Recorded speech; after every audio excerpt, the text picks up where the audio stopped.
Good morning and welcome back to the Kaballah of Purim, part 2. So last week we began this series. We explained the halachic instruction about the Sudas Purim, the feast that we're commanded to partake on Purim, and as the language of the Gemara that a person has to drink till he doesn't know the difference. He's so intoxicated that he doesn't know the difference. To the point where he doesn't know the difference between cursed is Haman and blessed is Mordechai, which would seem to indicate that we're telling a Jew to totally lose his understanding and his conscious self, and good and bad is all the same to him. Which, of course, that the Torah would never instruct a Jew to get to a point where he doesn't even know the difference between good and bad. A Jew should always know the difference between good and bad. Every person should know the difference between good and bad. But we explained, if you remember, that on Purim, the emphasis is that you should reach a point ad lo yoda, till, in other words, the difference between good and bad, between good and evil, between Haman and Mordechai, is at a level of lo yoda. It's not a knowledgeable one, and intellectually, you reach that on a rational level, but you reach even higher within yourself, the level that we call lo yoda, which is not knowledge, it's beyond knowledge, it's super rational. Not, we don't know the difference. You're right, you don't know the difference, but you have a recognition in the difference. It's deeply ingrained in you. And those are two levels within the human experience. The human one is a conscious level, the human consciousness of probing and understanding the difference between good and bad, and you hopefully reach, a normal person hopefully understands that good is the best way to live, and to live a life that is evil is not good. But the problem with that is that at the end of the day, it's still limited. Any time you're dealing with your intellect, you're in the world of limitation. Because again, your intellect is now telling you to do good rather than do bad. What happens if tomorrow it tells you, it changes its perspective? So you can always, there's never a guarantee. It's always, there's a certain limit to it, to intellect. Whereas on Purim we're told that you should reach beyond. In other words, you should, the neshama, the essence of the neshama takes on, it becomes revealed, comes to the fore, and at that level, when the neshama is revealed in its great, in its all its glory, your knowledge or the difference between good and evil is not a knowledgeable one. It is a deeply ingrained recognition. Not because someone explained it to you, you had a good educator, you had good parents. It's just that your neshama knows is one with Hashem, and therefore you know that this is right and this is not right. It's not even knowledge. That's what you're saying. It's a recognition. Knowledge is always limited. So I want to discuss today a little bit more on this theme of what is knowledge? What is intellect? What is intellect? What's the definition of intellect? When you say a person is an intellect, this person is an intellect, what do you usually mean when you say this person is an intellect? Oh, yes. What does it usually mean? Smart person. Smart, he knows, he's knowledgeable. He's knowledgeable, he had a good education, he doesn't care that much about little petty things, he's more into his pursuit of knowledge and things of that nature. So I want to redefine these concepts so that you can appreciate what we're saying over here about Purim. What is knowledge and what is yoda and what is lo yoda? Now Purim, we reach a place of lo yoda. Not knowledge, it's beyond knowledge, beyond intellect. So what is intellect? Let's start with intellect. Let's take, for example, a person who's very smart. He sits in class, he's an Einstein student. He understands all the deepest intellectual concepts, wisdoms, philosophies, tremendous, brilliant mind. But then, he steals. He's not honest in business. Could you consider such a person an intellect?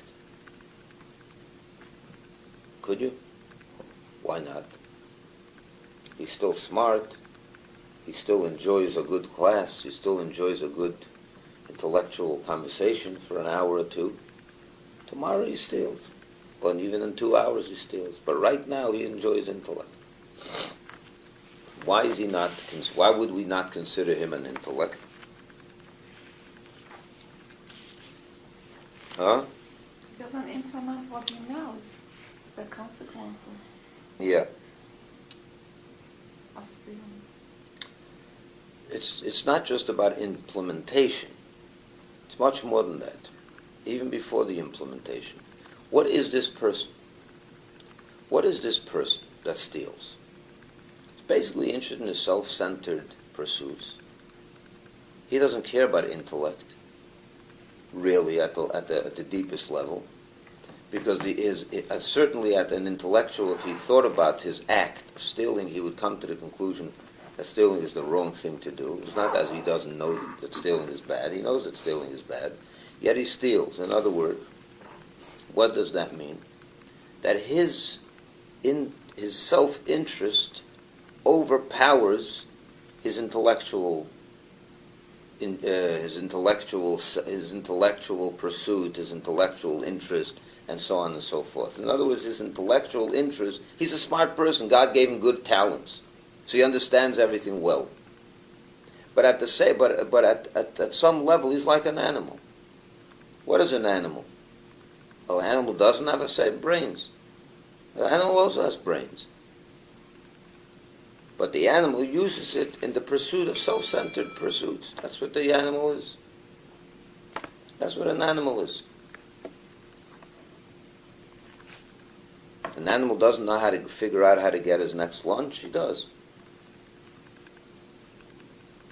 You go on YouTube. It's interesting to watch. You watch certain in the forest, in the wild.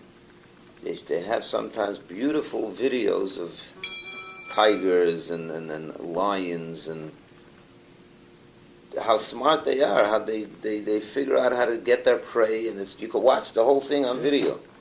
They're pretty smart in how to get their next lunch. So you can say a lion is an intellect? Certainly not. He's a self-centered beast.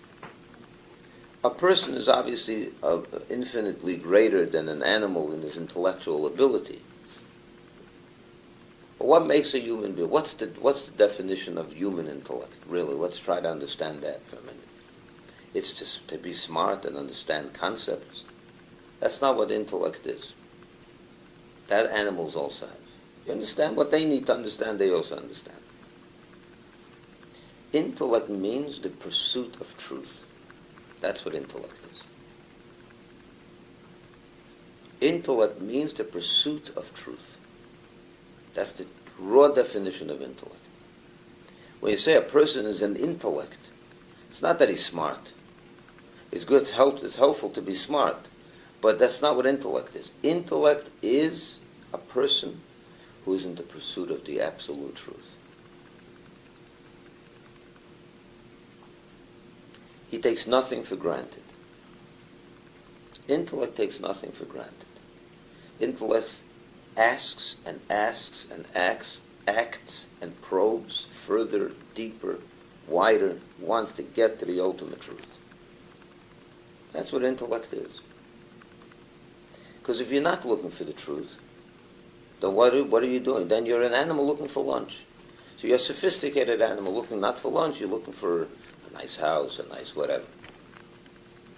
The intellectual advantage of a human being over an animal, the definition of an intellect is that he's in the pursuit of the absolute truth. Science. What is a scientist? What do they try to That's the problem with today's science a little bit. I mean, if we want to be honest about it, the problem with today's science is, and some of science, is that they have certain, what's the word I'm looking for? They have certain hanachot yesod, which means they have certain established, what they're looking for. Sometimes science is biased. They have certain biases, and they try to build their findings around that bias. That's science. That's seichel, that's intellect, that's balon, that's nonsense. Intellect is the pursuit of truth. You have no biases. Absolutely none. I'm looking here for the truth. I see this table, I see a stone, I see a molecule, I want to know what it is. There are no preconceived ideas. And if there are, it's not intellect anymore. Then it's a self-centered pursuit of something, and it's no longer truth. You understand the premise here? So, for example, a person who is, he lives a life,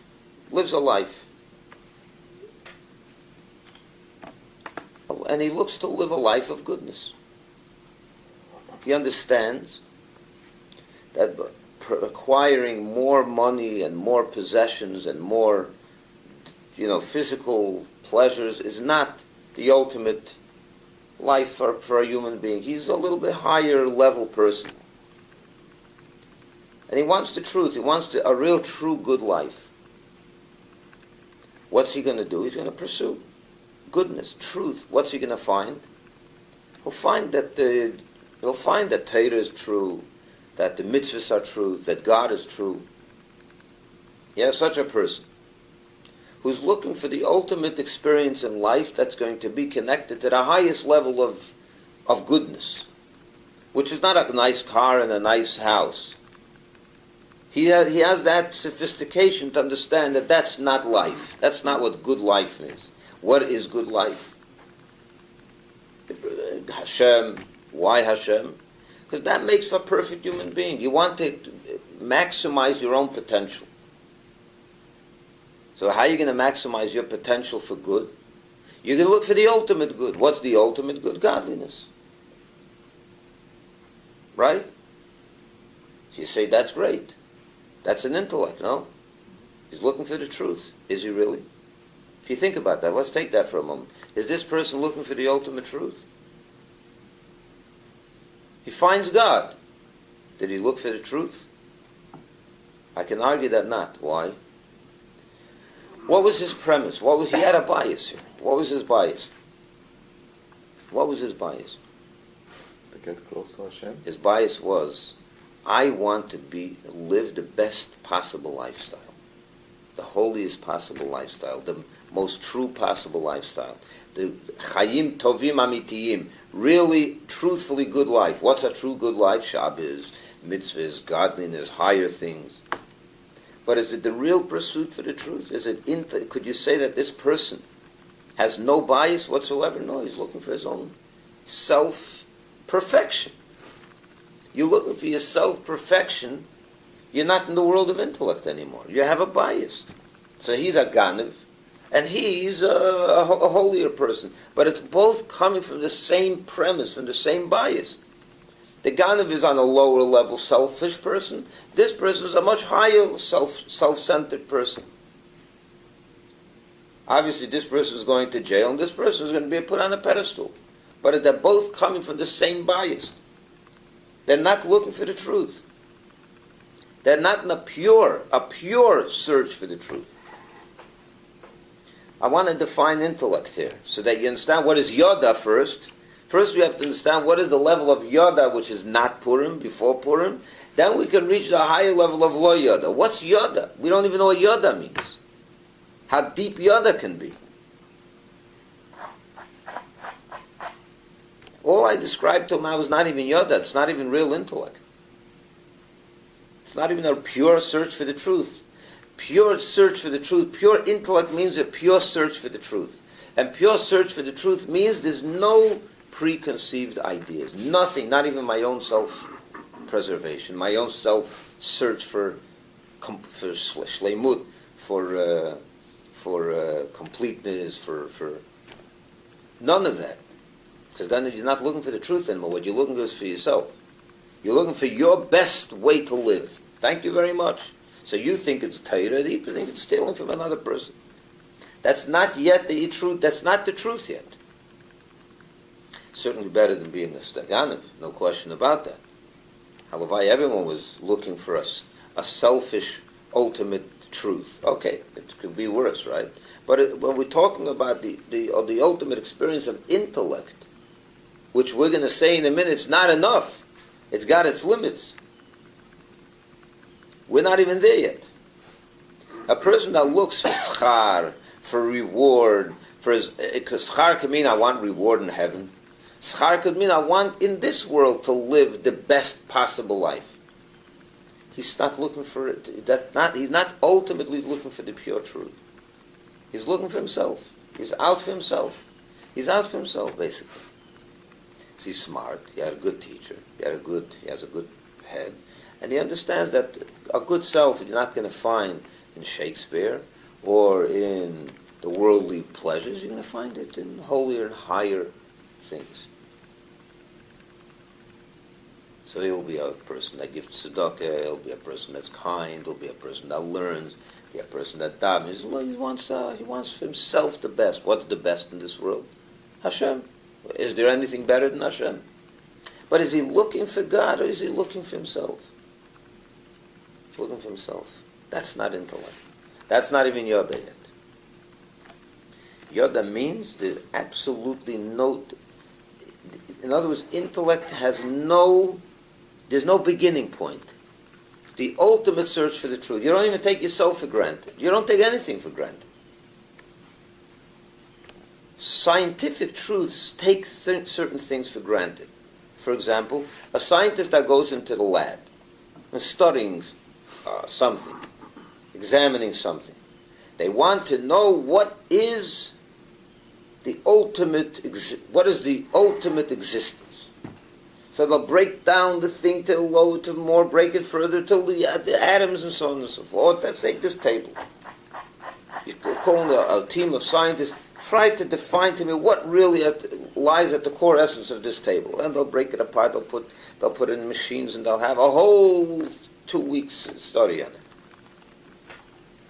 What do they take? They do take, the problem with that is they still take something for granted. What do they take for granted? That this exists. That this exists. They're examining this reality. There's no question that this exists for them, right? Science will never ask, why does this exist, right? Science will never ask, why does this table exist? They don't care about that question. That question doesn't perturb them at all. A scientist is not asking why this molecule exists. He just wants to know what is this molecule. He wants to know to the last detail of this molecule, to the last detail of this table. Well, why this table exists? That he takes for granted. It exists. It's none of my business. Why? I didn't create it. I'm not here to tell you why, and it's not my business to tell you why. I'm here to tell you what, not why. A person who's in pursuit for ultimate truth will not just ask what, he will ask why. Why does this exist? He takes nothing for granted, even his own existence. He wants the ultimate truth.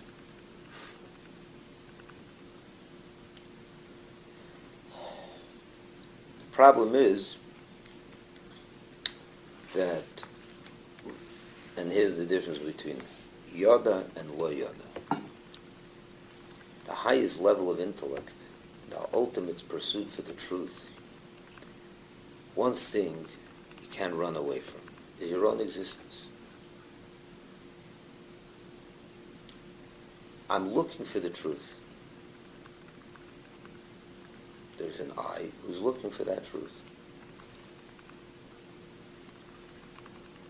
You can never run away from your existence. You're not trapped, but you're trapped in it. You can call it trapped, or that's the way God created us. By definition, that's what we are. We exist. We can look for why we exist. That's a higher level than a scientist. Scientist never looks for why. A Yid is going to look for why. Why am I here? serve a higher purpose, and so on and so forth, right? So you'll look, you'll probe, you'll delve, you'll go deeper and deeper and deeper. But that first premise is always going to bog you down. I exist, I am here. So you always have that bias in a way. You always have that bias. Your view of everything else is from your own, comes from within your own existence. But but at least it's a person that's in the search for the truth. That's the ultimate search for truth. You're right. It starts with you, which means that it's already a certain premise, a certain bias. But this person is in this search for the ultimate truth, and he will find it. He'll find it in God, and so on and so forth. But he takes nothing for granted other than his own existence, obviously. And that's the problem with Yoda, with the level of real intellect. So there's three levels over here. I want you to understand. A smart person is not an intellect necessarily. A scientist is not an intellect necessarily. Scientists could be smart, could be very smart, but an intellect is someone that's in the ultimate search for the truth. He takes nothing for granted. He certainly doesn't have his own bias. That's a liar. That's a stama. A scientist that's looking for a certain outcome is not a... That's stama. That's a joke. That's not even of any kind of intellect. That's an animal. An animal is looking for lunch. He'll figure out how to get lunch. A scientist is looking for an outcome. He'll figure out how to get to that outcome. It's the same thing. That's one level. That's not intellect. That's smart. You have a good head. That's not an intellect. It's like the Ganav. He goes to a class. He understands every word, but then he goes down. He's just still. He's not looking for the truth. Then there's a person that's looking for the truth. He really is looking for the ultimate truth. He has no preconceived premises.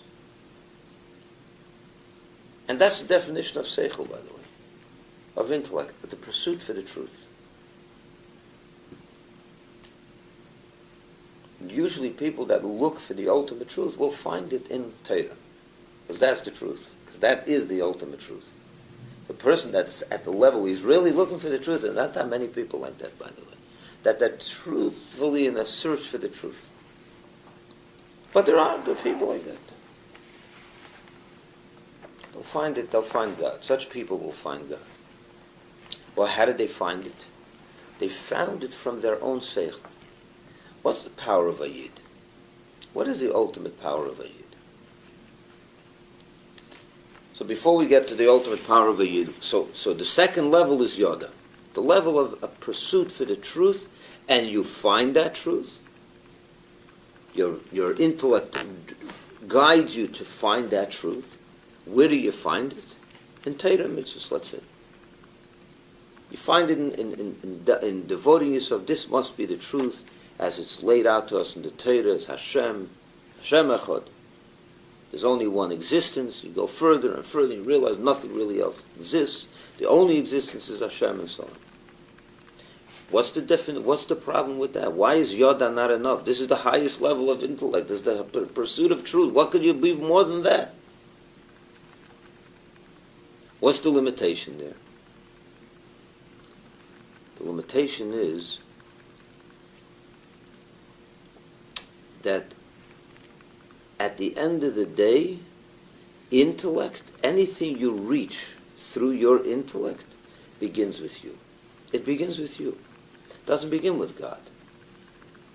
You ended with God. You found God, but it starts with you. You are a very, very tainted. We're already tainted. Even though we're looking for the truth, but we're defined by our own existence. And therefore, our own existence is, at the end of the day, it's limited, very limited. So today it can be, you can find it, you'll look for the truth and you'll find it, obviously. But it begins with you, it's not God.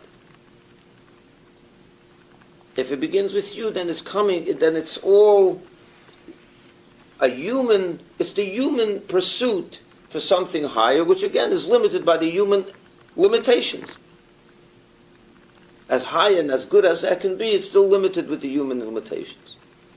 On Purim, what happened on Purim was the Yidden, Alter Rebbe says that on Purim, the Jewish people, when the Haman came out with his decree, which was a long time, it was a whole year. The decree was almost a whole year. It was hanging on them. That decree was hanging on them almost a whole year. I think so. It was almost a whole year. And he gave them the option that if they convert out of Judaism, they won't be under that decree. They can save themselves if they opted out of Judaism.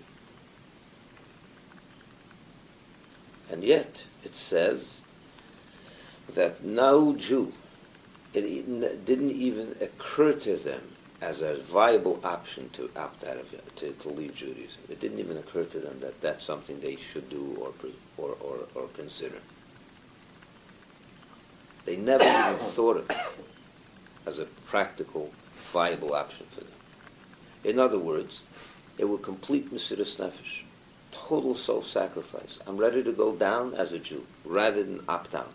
And no one even entertained the thought of going away from Judaism.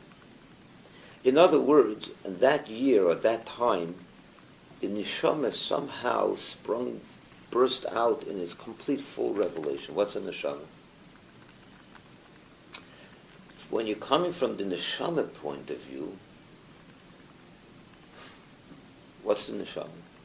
We know that the neshama is a chelik elikah mimal mamish. The neshama is a part of Hashem mamish. It's a piece of God within us. It's a nitzutz. It's a spark of God within each and every one of us. Every Jew. The Jewish neshama in the soul. So coming from that perspective, it's not that your seichel is looking for the truth. You are looking for the truth. You recognize, when your neshama is revealed, you recognize that Hashem I am one with Hashem. It's not me looking for God. I am God. That truth is part of me. That truth is me. It's not that there's me and I'm looking for a truth and I hopefully will find it. You're not finding the truth. You are the truth. You are Hashem. Hashem is within us. You and Hashem is not two separate things. Your connection to Hashem is deeply ingrained within you. That's lo yoda. So yoda means that you pursue the truth and you recognize on the intellectual level, the pure intellect. Pure truth, you have no preconceived notion, a high level of intellect. The ultimate intellect. You're looking for the truth, you want no preconceived notions, and you find that Baruch, Mordechai, and Oror Haman. You realize that Haman is good and Mordechai is bad.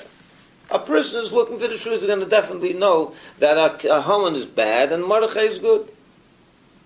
I'm Purim with Toleya, that don't be stuck in the world of Yoda, which has its limitations. It ultimately is you looking for something else, which is the truth. Being that you're two separate entities, there's no guarantee that you'll remain loyal to that. There's no guarantee that you can remain loyal to that truth that you found today. Because your existence is biased. At the end of the day, you have a bias. You exist, and you are looking for the ultimate truth. What happens if tomorrow you find it somewhere else? Your mind skews you. It confuses you. There's always a certain limitation, even when you're in the pursuit of truth. You have no biases. But one bias you always have. You. Me, myself, and I. That's a bias. That I take for granted. That I exist, I take for granted. You can ask why I exist, but I exist. That you take for granted. I exist. So the scientist will never ask why this exists. A Yid will ask, a pure intellect will ask why I exist. And he'll find the answer why I exist. But I exist is a given. And when there's an I involved, you are in the world of Yoda, which is you, and you are limited, you are never guaranteed to remain absolutely loyal to the truth. However, when you're talking about Lo Yoda, which is what Purim is about, Yom Kippur and Purim, we said last week, if you remember, Yom Kippur has that power as Purim does. Purim, we even said, is higher than Yom Kippur in this aspect. What happened on Purim? The neshama came out. What's the neshama? The neshama says, "I exist." No, who's I? I don't know what. There's no I exist, and I'm looking for the truth. Hashem is not something outside of me that I'm pursuing. Hashem is me. Let me give you an example. Let me put it in different terms. When you say faith, a Yid believes in Hashem. So you say Yid believes in Hashem. You believe in Hashem? Obviously you believe in Hashem. If you believe in Hashem, you're going to do what He wants, hopefully. Again, if you believe in Hashem and it's faith that's somewhere out there, that's the subconscious, you think about it once in a while. Yeah, so if you believe in Hashem, then why aren't you doing the mitzvah? Why aren't you listening to Him? The Gemara says, so you can have a situation where someone believes in God, and he steals. And not only does he steal, while he's crawling and breaking into someone's house in the middle of the night, he turns up to heaven and he says, "God, please make sure no one catches me." So what kind of a phenomenon is that? It's a contradiction. You're turning to God. You believe in God. Not only do you believe in God in some theoretical sense, you believe that He's right now He's controlling now what happens if someone's going to catch me or not. There's a deep level of faith, right? Yet he doesn't listen. He's stealing. He's contradicting his own belief. Why is that? The Gemara says, Chassidus explained, faith is makif. The faith is not. Sometimes faith doesn't penetrate us. We believe, but it's above us. At the end of the day, it doesn't penetrate doesn't become part and parcel of who we are. It's makif. It remains above. That's very immature faith, obviously. It's an immature faith. And most people in the world are like that, by the way. They believe in God. I'd say most of humanity believes in God. Do they do what He wants? No, why not? Again, faith is, it's up there.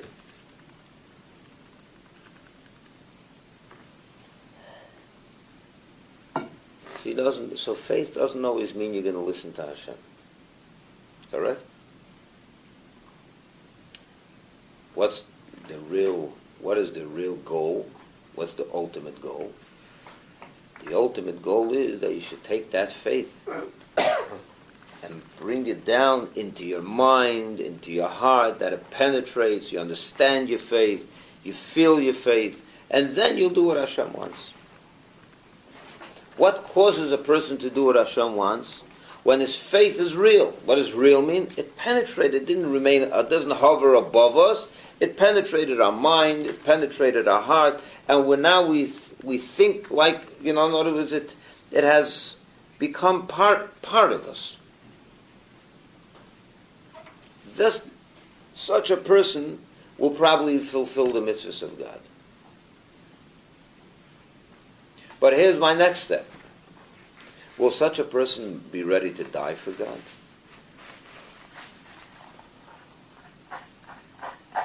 What does faith mean? Let's analyze this a minute. We analyze intellect. Let's analyze faith. You believe that God exists. So if the belief is upside, it remains hovering above you, it's not going to change the way you behave. You can steal and believe at the same time.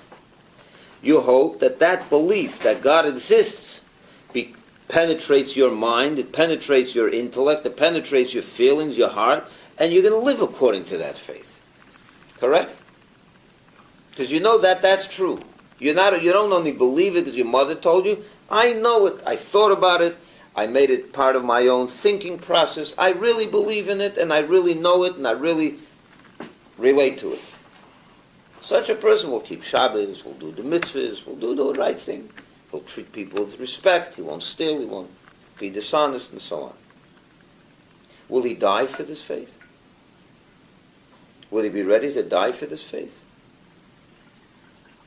What does it take for a person to be ready to die for his faith? Let's analyze this person. He really believes in Hashem. And he believes it deeply.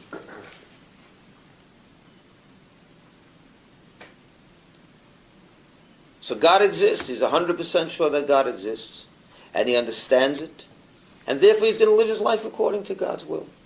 It's wonderful. Will he be ready to die for it? No, why not? Because just as God exists, I also exist. And why should I give up my life for this truth? No one's going to give up his life for a certain truth.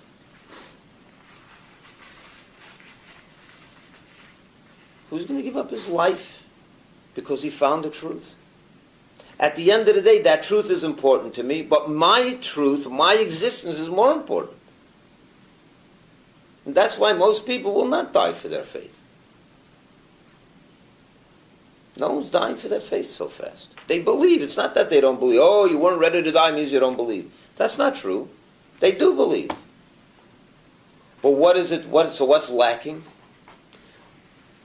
Is anything lacking? Why aren't they ready to die for their faith? Because what is faith? I believe that this exists. But I know that I exist. My existence I don't have to believe in. That I recognize, that I feel, that I know. This I believe in. I'm going to give up my existence for that. So if I don't have to give up my existence, I'm going to pursue that truth.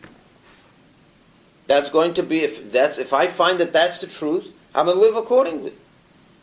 But I'm going to live accordingly. My life will be geared towards that truth, will be dedicated to that truth. But I'm not going to die. My truth is even more important. My existence is an absolute given. I'm not going to give up my existence because I found the truth. I'll give up my comforts. I'll give up my money. I'll give up my time. I'll give up my resources. But I won't give up me. Because of what am I looking for? I'm looking for... It's the same thing what we said before, the Yoda experience. Yoda is also faithful. A person that's looking for the truth also believes. What does it take to have Mesiras Nefesh? To give up your life for the truth. That happens when you realize that that truth is not something outside of you. That is you. You are that truth. A mother will give up her life for her child. For sure. A healthy mother would do that. Why? She's giving up her life for someone else. She's not giving up her life for someone else. That is her. She is her child. You can only give up your life if you recognize that that is you. That's what happened on Purim. The neshama became completely revealed. At that level, it's no longer Yoda. It's not an intellectual understanding of anything. It's not an intellectual understanding. It's an ingrained recognition that Hashem and me is one thing. That's what happened on Purim.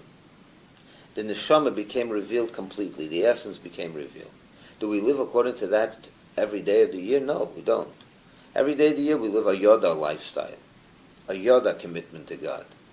One that's based on knowledge, one that's based on understanding, one that's based on these things. And you need that too, by the way. It's not, you can't always live in the Lo Yoda level.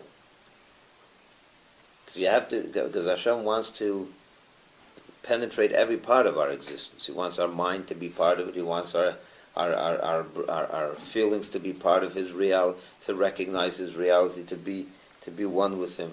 So that you have to take that essence of the neshama and then allow it to go into your brain and into your heart and into your hands and feet, all over. But once a year or twice a year in Kippur, Purim, these days, the Lo Yoda level becomes revealed in us. What's the Lo Yoda level? I'm not believing in something else. I am not in pursuit of the truth. I am the truth. That truth is really my neshama. I am one with Hashem. So Oror Haman, of course Oror Haman. Why? Because my brain told me Oror Haman. That Haman is cursed. No, that's Erev Purim. On Purim, my brain doesn't have to tell me that Haman is cursed and Haman is bad. On Purim, my very existence tells me that Haman is bad. Because I am good. And I'm connected to that good. and I am one with good. So any time, so just like a mother is going to know automatically the minute there's a danger to her child, she'll know it immediately. No, a professor told me. The professor has to tell her when there's a danger to her kid. She needs to learn in a book, oh, wait a minute, this is a danger for my son. She doesn't need anyone to tell her that. She has a deep recognition when there's a danger to her child. Why? Because she is her child. Because she's one with her child. So when there's a danger to when there's a danger to you, you need a seichel to tell you that. When there's a fire burning in the house, you run out of the house. You don't need anyone to tell you. Did you know how deep fire can burn it gets into you, to tell you a whole explanation of what fire does to your body? It's a deep recognition. You know that you know that fire is a contradiction to your existence. Your existence is a given. A mother's child is her existence. So the minute there's a threat to her child, she doesn't need an intellectual understanding and exercise over here. A Yid is one with Hashem. The minute there's a danger to Hashem, there's a danger, there's something opposing God, he doesn't need a rabbi to tell him. He recognizes Order Haman, he knows it. He knows it from within. Anything that is against Hashem, he recognizes as bad.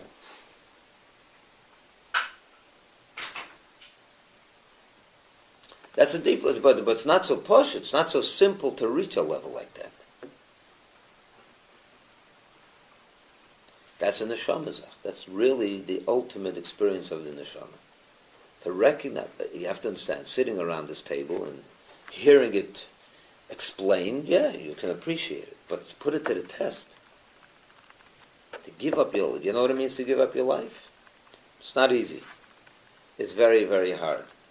But a Jew doesn't think twice about it. Just like a mother doesn't think twice about giving up her life for a child. And that can only happen if you are one with your child. And every normal mother is one with her child. She does. For that, you don't need to have deep learning. It's just the way we are. It's like you run away from a burning home. You're going to run to save your child. It's the same thing. Instinct. It's an instinct. Exactly. What's the instinct? How does your body know this instinct? How does your body have an instinct to run out of a fire, a burning home? Because your body knows what's good for it. It recognizes it. It doesn't need it. It's not coming from here. It's coming from the very existence of the human being, of the life. He knows that he wants to exist, and he instinctively knows what's against his existence. Could a Yid ever have an instinct for good? To Baruch Mordechai? Does a Yid have an instinct for Baruch Mordechai? And Order Haman? That's what Lo Yada means. An instinct. That our connection to good and our disgust for evil is instinctive. But not like an animal. An animal is an animal. An animal also has instincts. Limited. Well, very limited to his life, to his existence. Food and things like that. Yeah, limited. So a human has instincts also to run out of a burning home. By us, the instinct is Hashem, because of the neshama. So it's not that we believe in Hashem and we commit ourselves to Hashem. There is a truth that I see, and I'm going to commit to that truth.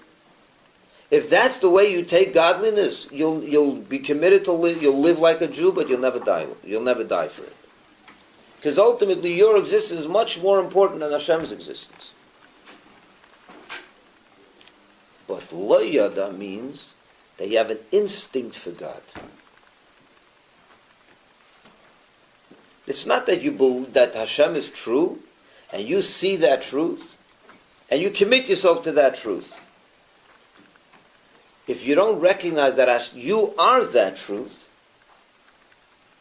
Hashem is you, your neshama is one with Hashem, you'll never be ready for Mesiras Nefesh, for self-sacrifice.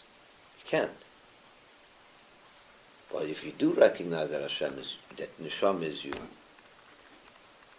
that Hashem is your neshama, it's one with you, then you don't need anyone explaining this anything to you. What you do need is someone to explain to you that what you are Hashem, that you're Neshama, because most people, if you're not told that, they won't know. They won't know. You know what it's like? I'll give you an example. You're sitting on a park bench. You were separated from your mother for 30 years. At birth, they separated you from your mother and father. Separated. You grew up in the wild. You don't never met them. Do you love your mother and father? You don't even know who they are. Imagine 30 years later, you're sitting on a park bench, and they're sitting there. You just don't know. That is them. Are you going to love them? No, but imagine someone told you, this is your mother. What's going to happen? There's going to be an automatic feeling, connection, absolutely. There's going to be an unbelievable overflow of emotion. But you have to be told that this is your mother. A Yid has to be told that he has a neshama. If he doesn't told that he has a neshama, this will never become part of his reality. So what you need is you have to learn that you have a neshama, that you have, that Hashem is one with you. That's not some outside faith that you have. There's a truth out there, and you found that truth. That's intellect. That's Yoda. Yoda means you found the truth. Yoda means you found the truth. In the ultimate pursuit, no preconceived notion, the highest level of Yoda. But it's the truth that you found the truth. You found the truth. You are more important than any other truth you're going to find at the end of the day when it comes to it. Because your truth is more important than any other truth. Lo Yoda means that you didn't find a truth. That truth you looked inward, and you found that truth in you. And then you have an instinct for Baruch Mordechai and Oror Haman. You don't need explanations. That's instinctive. And if it's not instinctive, it's not Purim. It's Erev Purim. We'll continue next week.